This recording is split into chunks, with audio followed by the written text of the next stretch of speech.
It's the Billy Revolution. It's up to you. Billy Revolution. Here's what you gotta do.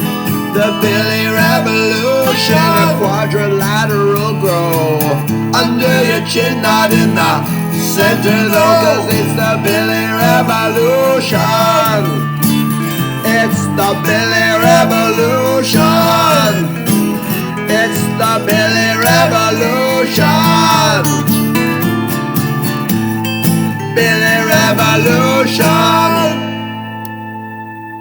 Welcome to the Billy Revolution. This is our last show. We've decided to cancel the revolution because some of the thinking in the revolution is offensive to some people. There are people who are very attached to their cell phones, maybe more attached to their cell phones than their mental health, their physical health, their spiritual health, their emotional health.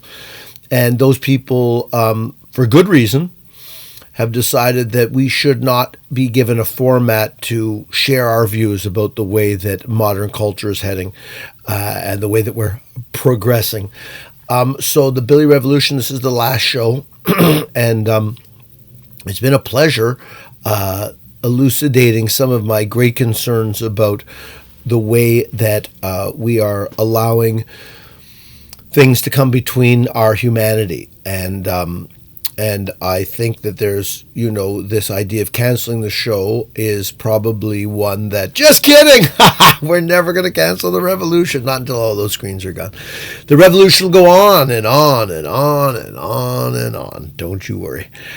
But there are lots of people that aren't going on and on and on, at least in public spaces in Canada at the moment. And of course, there is a cancel culture out there right now where if we don't agree with people, if we don't agree with the prevailing notions that we are hate mongering or we are, attacking other individuals. And I think we have to be very wary of this. I think that we need to really think about public places where people should be able to discuss and agree and disagree. I think that if you look at cancel culture right now, and you look at people in power over different times in many different countries' histories, if we wouldn't have had the revolutions we've had, we wouldn't even have the levels of change we've had and improvement that we've had for so many people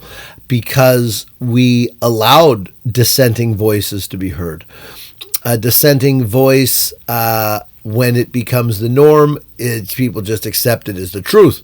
But a lot of voices, equal rights for a variety of different groups, came about because we didn't have a cancel culture, because those voices insisted on being heard and they weren't canceled out. And it's very difficult for us as humans to see the good something might take when it disagrees with some of our firmly held beliefs. And I think that that's really, really important that we start questioning that. Just the same way that we need to question our relationship with the screen, I think we have to question our relationship with a whole host of new ideas that are coming forth. And agreement is not necessary. Another reason I think we have to be careful about stopping people from speaking in public places like a library is that a lot of negative things are easily conveyed now through the internet. So shutting that down and shutting down a place for dialogue and disagreement means that sometimes some very dangerous things can be touted without anything challenging them, and people can get very stirred up and find themselves in a very unhealthy place because it's not out in the public forum, because it's not able to be discussed or debated. So I think that we don't want to be sending dangerous ideas underground. We don't want to be sending hate underground.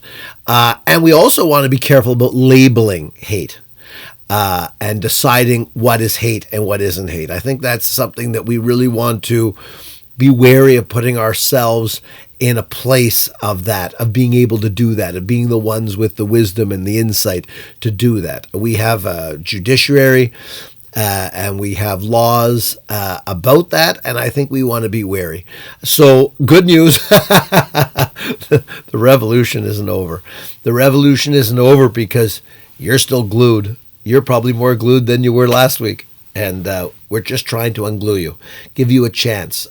Did people really fight wars for you to have the freedom to be addicted to your screen and waste your life on it? Have a great week. Here we are at the revolution. You style quite like you drove your car, baby. I brought my bike. You know that it is such a funny game when we pretend we're just the same.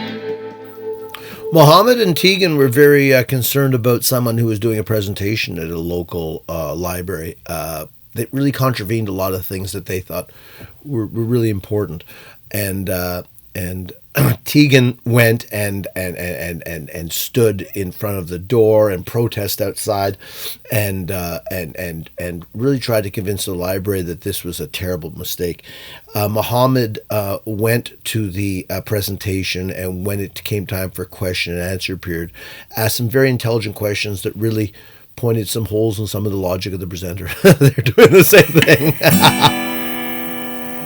It's the Billy Revolution. It's up to you. Billy Revolution is what you gotta do. The Billy Revolution, a quadrilateral grow under your chin, not in the center though, 'cause it's the Billy Revolution. It's the Billy Revolution.